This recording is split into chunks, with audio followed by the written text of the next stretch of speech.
Alright, ayan mga master, magandang umaga. So ito po, dito po ulit tayo sa bangkag malit na ginagawa, no? Ayan, bali dito, ayan, mayroon na naman nag-comment ditong nakakasama ng loob. Hindi daw matibay itong aking ginagawang bangka, mga master. Alright, so masasabi ko po dito ay panoorin niyo po muna yung aking ginagawa hanggang matapos po para sa kanyo pupintasan na sabihin nyo na hindi matibay. Kasi hindi pa po tapos ay sinasabi nyo na hindi matibay. Hintayin nyo pong matapos ito para makita nyo po kung gaano katibay itong bangka na itong ginagawa na ito. Ito po ay hindi tinipid sa materialis at ito po ay umabot ng 2 drum na resin. Alright, ang gastos po nito ay umabot ng 100,000 po, mahigit. Ayan po ang masasabi ko doon sa nag-comment ng gano'n na nakakasama ng loob. So, maglalagay po tayo ngayon na Alright, panoorin nyo. ang tawag na pandagat yung ipapatong natin dyan sa may babahan.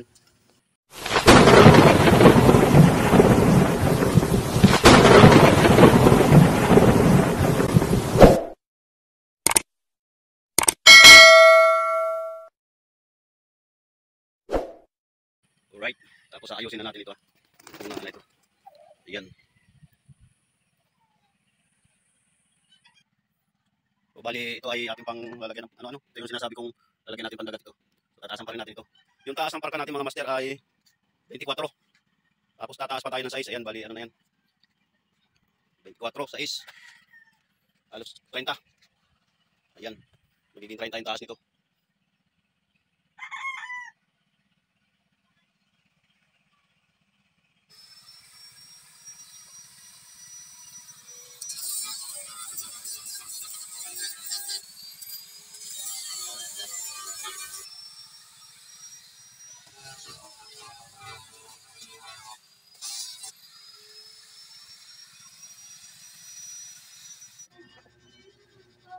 So ayan mga master, bali dito ay nagpupurma na tayo ng pandagat mga master. Yung magtataas pa tayo dito ng size. Ayan.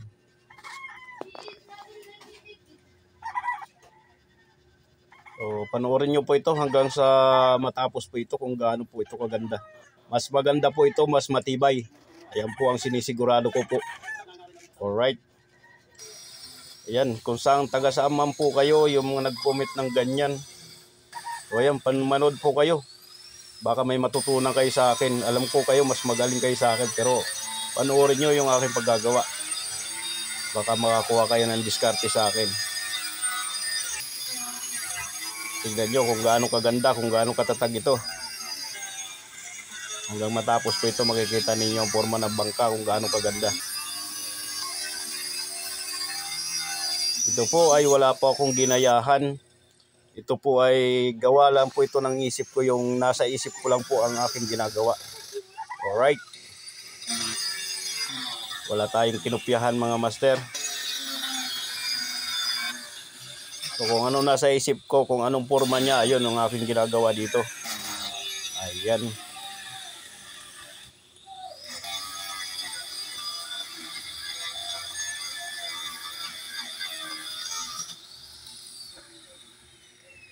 Alright. Ito na, kakabit na natin itong pandagat mga master. Ayan. So, yung bumper naman po, ayan, papagandahin ko rin yan. Alright.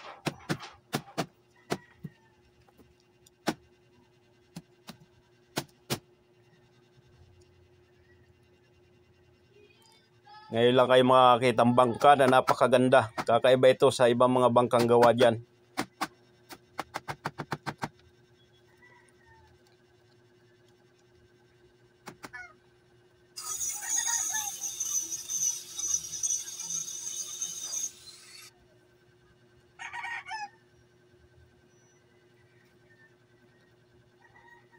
So, ayan, unti-unti natin pupurmahan. So lalabas po dito, unti-unti siya magkakapurma. Dandaan siyang gaganda. Magkakaroon din ito ng sidewalk mga master. Alright. Pati yung bumper na yan, pagagandahin din natin yan. Tapos pag na-finish na natin itong mga master, masaka nyo kung maganda baga siya o hindi. Sinisigurado ko pong maganda itong bangka na itong kalalabasan na ito mga master.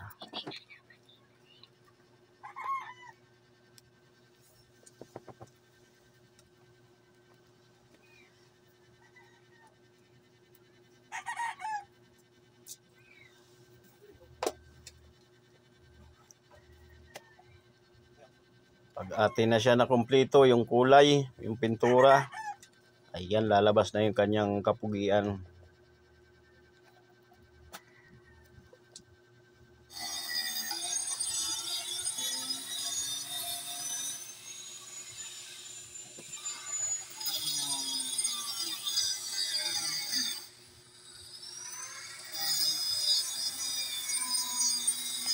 Sa tibay naman mga master, ayan, sinisigurado ko pong napakatibay po ito. Dahil sunod po ito sa kumbaga man ay binibigay po namin talaga yung materialis na nauukol sa kanya. Hindi po ito tinipid. Ayan. So bali ito po mga master, ipapaliwanag ko po hindi lang po ako ngayon naggawa ng bangkang ganito kaliit. Tsaka lahat ng bangkang ginagawa ko puro matitibay. Napanood nyo po yung isang bangkang ginawa ko na naanod ng bagyo, nung dinala ng bagyo. Napakalalaki ng alon ng dinaanan na yon. Hindi man lang siya nasira.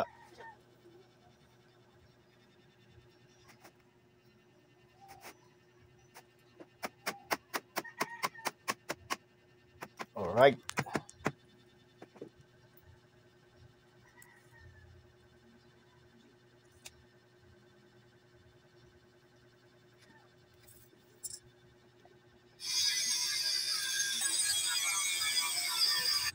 Ayan, ang ating ginagamit ay PVC. Ayan.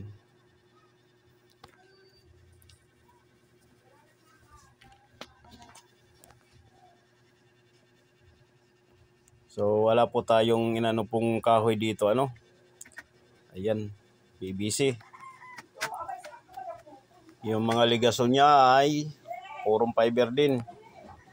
Alright.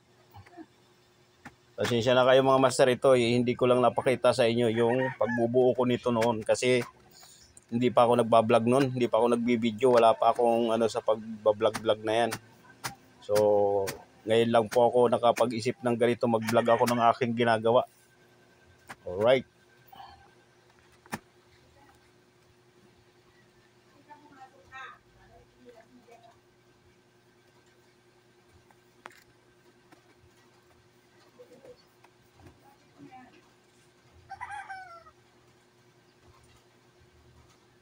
Hindi ito kagaya ng ibang bangka dyan na mga ginagawang mga fiberglass.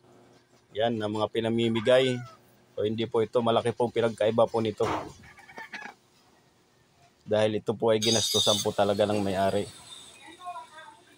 At ang gusto ng may-ari ay matibay yung kanyang bangka. So talagang pinabili ko siya ng materialis na nauukol dito sa bangka na ito. Alright.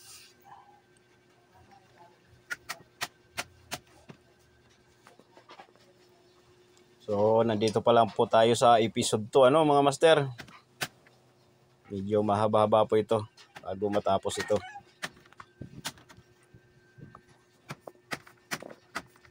Dandahan pa lang tayo nagpapaporma ng bangka. So itong akin pong ginagawa, dagdag tibay din po ito. Ayan. Pag ito ay na-finish ko ng fiber, ayan. Dagdag tigas ng katawan yan para hindi pumili yung bangka.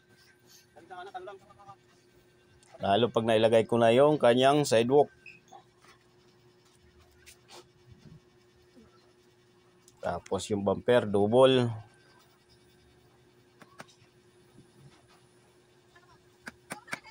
Ngayon kung titingnan nyo po, parang wala pa talaga siyang katibay-tibay, hindi pa siya masyado talagang matatag. Dahil hindi pa siya tapos ay. Bangka kung anong mas magandang tingnan sa kanila. Alright. Pero ito ay okay na ito mga master. Bagaman pag nakita nyo po ito ay silyado na yan. Ginamit,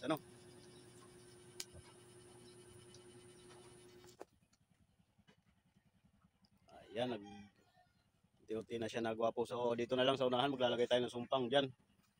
Alright, tapos yung hulihan na lang. Tatakpan natin. Ayan. So hindi lang tayo makapagtuloy-tuloy ng gawa dito mga master. Minsan kasi pag kinukulang ng materialis ay tulad nga na yan, kulang na tayo ng materialis. Bibili na naman, malayo ang bilihan dito. Bago dumating mga 2 araw. Ayan. Tatawid pa tayo ng dagat. Bibili pa tayo sa Real. Nandito tayo ngayon sa Ordias mga master, Barangay Kalutkot. Alright. Dito tayo sa Sitio Pandan. Ayan. So mga master, ito nga palang may-ari nito ay shout out dito kay Boss Martio Santua. Ayan, sa kanya ito. Alright. Noon kasi mga master, itong katawan nito, hinulma ko lang. Tapos, bali, natagalan din tayo bago makabalik dito dahil marami tayong ginagawa sa iba-ibang lugar. So ngayon lang tayo nakabalik dito sa sariling barangay natin. Ayan. Marami tayong gawain dito mga master na maliliit na bangka. Alright. So dandahan na siyang pumupugi. Ayun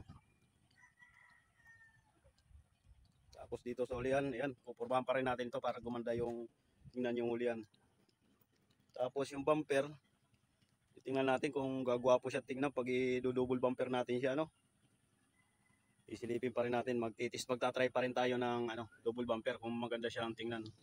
Pero kung hindi siya gagandang tingnan, siguro ayan, okay na yan, maganda na rin tingnan, pero papapugiin pa rin natin yan. Alright. Kahaba nito mga master. Yan, dito na tayo sa unahan muna. Maggagawa muna tayo ng sumpang. Nabuna natin yung sumpang, tapos ito na. Pipix na natin ito mga ito, hindi pa ito nakapiksay. I-align pa rin natin yan. Medyo nakabuka pa siya ng konti. Yung lapad nito mga master sa ibabaw. So titignan natin susukatin natin. So ayan mga master, ang lapad ng ilalim na yan ay 19 mga master, yung pinakakasko niya. Yung tawagin sa ibang lugar ay unayan. Ayan. So ayan po ay ang lapad na ay 19 Tapos dito tayo sa ibabaw. So titingnan natin yung lapad sa ibabaw. Alright. So sa loob tayo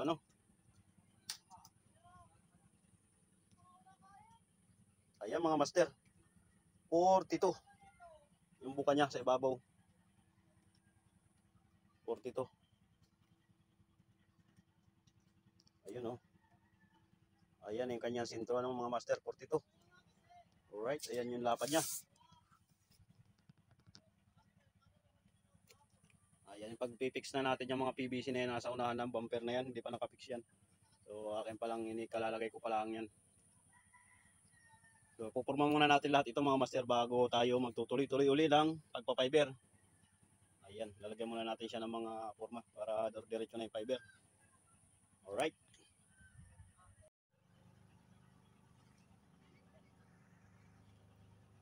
Alright, ayan mga master, nakapaggawa na tayo ng pang-ibabaw dyan sa unahan, sumpang tawagin. Ayan. Nakapagtabas na tayo. Ayan, bali tataas natin ito Ayan, nakaganyan na siya. So, teka lang, lang natin, wala tayong nagka-camera. Pakita na sana natin yung forma Ayan, may forma na siya. Alright, ayan mga master, magagawa na tayo ng sumpang So, dito nakapagtabas na tayo kanina. Yung para dito, yung sumpang niya Ayan ang magiging forma niya mga master. So, magtatapos muna ulit tayo ng palagay dito pa sarado.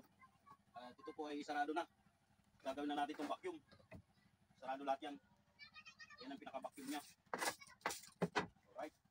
So, tatapos muna tayo para dito sa vacuum.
Kuhain natin.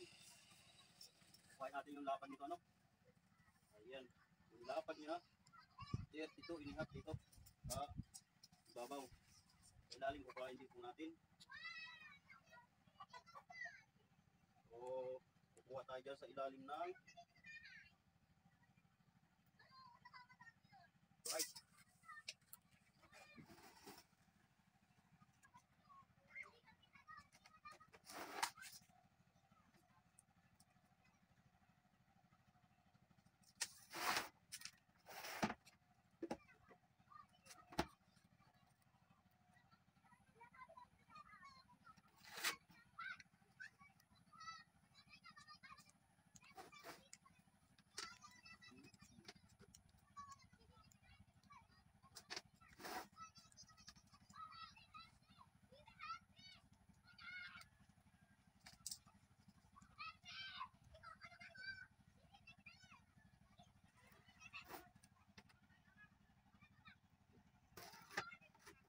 Yan ang sentro natin. Tapos, ngayon, ilalim. Inibilihap.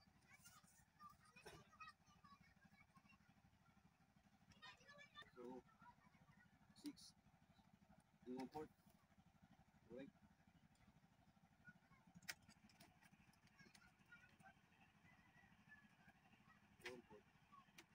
Tingnan natin kung tumama tayo. Sala. Hindi niya yun, ano? Hindi.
Yan mga master, meron na tayong sarado dito, no? Pwede pipix pa rin man natin ito ng fiber. Yan. So, papako natin ito.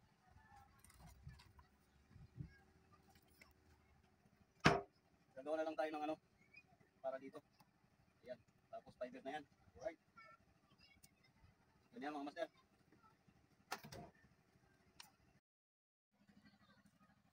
Ayan mga master. Kapaglagay na tayo dito ng vacuum, sarado na, ano? So, papiberin na lang po yan. Tapos, lalagay na tayo ng sumpang. Yan yung design dito sa gitna. Ito yung lalagay natin.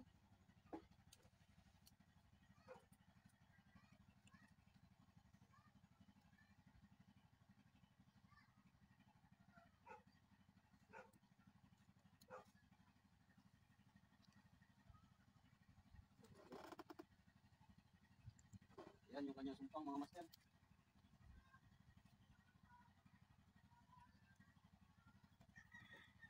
Tayo magkaigi. Right. Tapos ito. Yan. Yan yung kanyang forma. Pwede na lang. Lalagyan pa natin dito sa gitna para hindi lumubyo. Yan, ganyan dapat siya. Balik. Ano pa lang naman yan? Layout pala ang.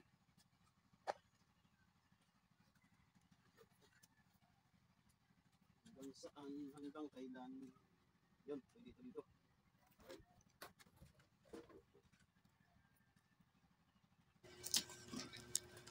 Ayan. Bali dito mga master ay naglalagay tayo ng sumpang tsaka yung vacuum. So para ito po yung kung emergency man po, hindi naman po tawag dalangin natin mga master sa dagat.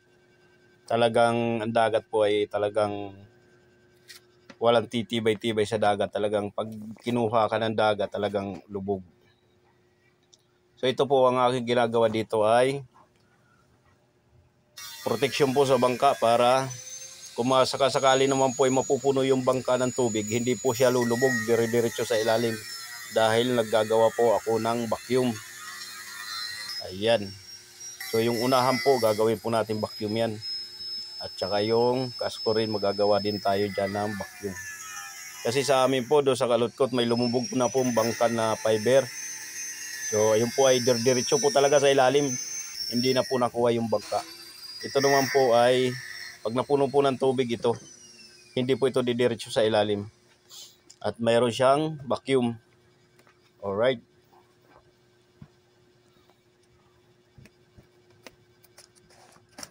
Nakalutang pa rin ito sa tubig.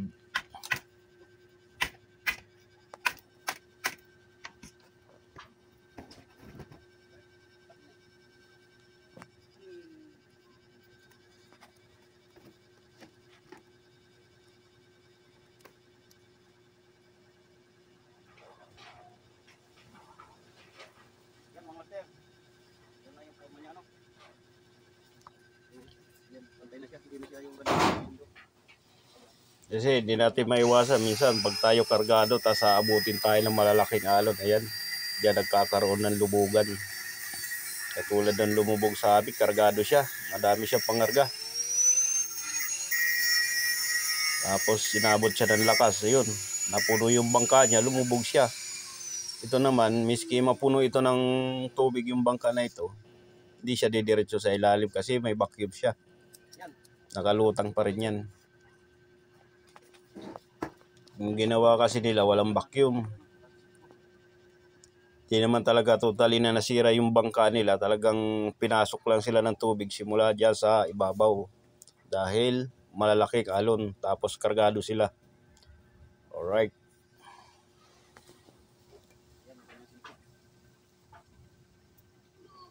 Right, kaibirin na lang ito.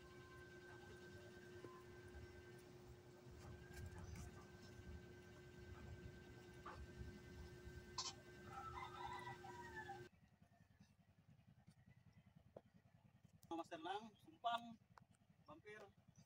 So, mga kaibirin na lang ito. Alright, ayan, nakatuwid na ito. Yan yung kanyang, ano, forma.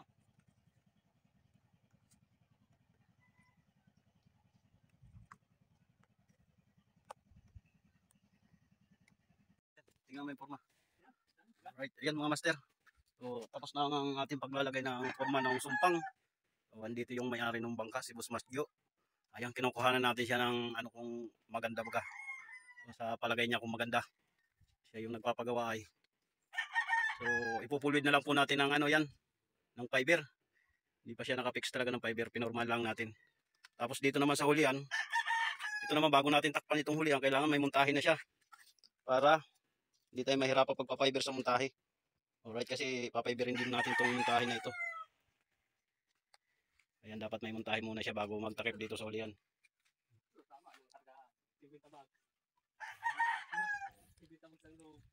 Ano yan, 42, yung lapad sa ibabaw.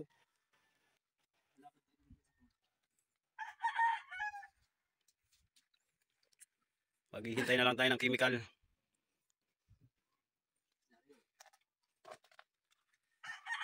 Tapos yung PVC pala, kailangan ko pa ng PVC. Gagawin natin ano, talian ng gagawin natin sikang.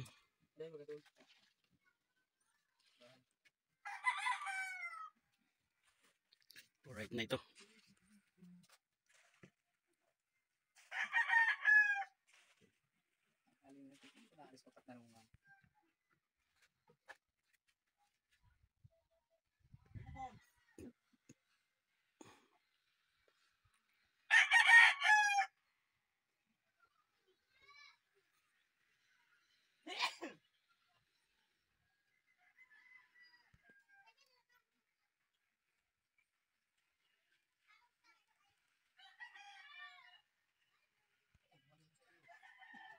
Dinit. Tama nga muna yan. Lalad din lang ang chemical, pinurmahan ko lang. Ay, sinamantala ko habang may andar kanina.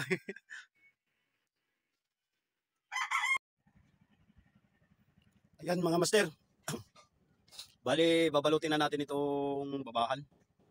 Ayan, yung nakapormang PVC na yan. Ayan. Yan mga master, yung ating babalutin ngayon, ano? Yung sumpang, tsaka yung bumper natin na ipipix, ano mga master? Alright. Ayan yung forma niya. Yan yung unahan. So, yan, naganda na yung forma niya. Ito yung loob. Yan, purong fiber talaga mga master, ano? Ayan yung kanyang bumper. Bali ang haba nito ay 30. Ito yung sumpang niya, ano? Ayan. So, lalagyan pa natin ng takip yan dyan sa may sumpang yan. So, mamaya magkakaroon na po ito ng forma, yung ano ng bangka. Mapipinish na itong ating pinakababahan na itong PVC na ito, babalutin na natin ng fiber. Alright.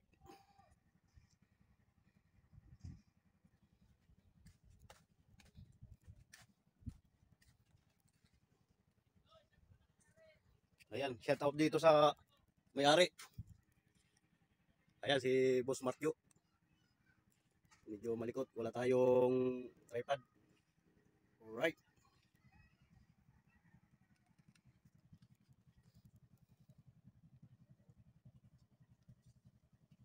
O, dito muna tayo sa maliliit na bangka ngayon, ano? Wala pa tayong tanggap sa malalaking bangka. Ayan, dito muna tayo sa maliliit. Mayroon man mga nag-i-inquire ay malalayo. Meron naman dito sa malapit. Ayan. Ito na lang muna.